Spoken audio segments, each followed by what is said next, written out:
लाडकी बहीण योजना आणली, आम्हाला आनंद आहे, चला बहिणींसाठी काहीतरी करतायत. पण आता तर नवीनच योजना आणली आणि लाडकी पत्नी योजना, लाडकी बायको योजना. मंत्री महोदय गिरीश महाजन बायकोला उमेदवारी देत आहेत. कार्यकर्ते नाही का तिथे कोणी? इकडे भुसावळमध्ये मंत्री महोदय संजय सावकर साहेब बायकोला उमेदवारी देत आहेत. इकडे आमदार मंगेश चव्हाण गोष्टी तर मोठ्या करतात. जर माझ्या घरातून उमेदवारी आली तर डिपॉझिट जप्त करा, राजकारण सोडून देईल, सरडासारखा रंग बदलवणार नाही. अरे मग कुठे गेले ते शब्द? अरे कार्यकर्ते नाही का तुम्हाला? अरे लाडकी बायको योजना जी आणली ना, ती त्या ठिकाणी आमच्या लाडक्या बहिणी आता त्यांना दाखवतील काय त्या ठिकाणी आहे ते.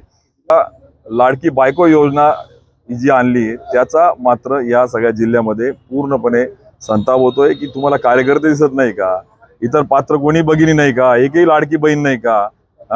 म्हणजे मताला लाडकी बहीण पाहिजे आणि उमेदवारी करायला लाडकी बायको पाहिजे.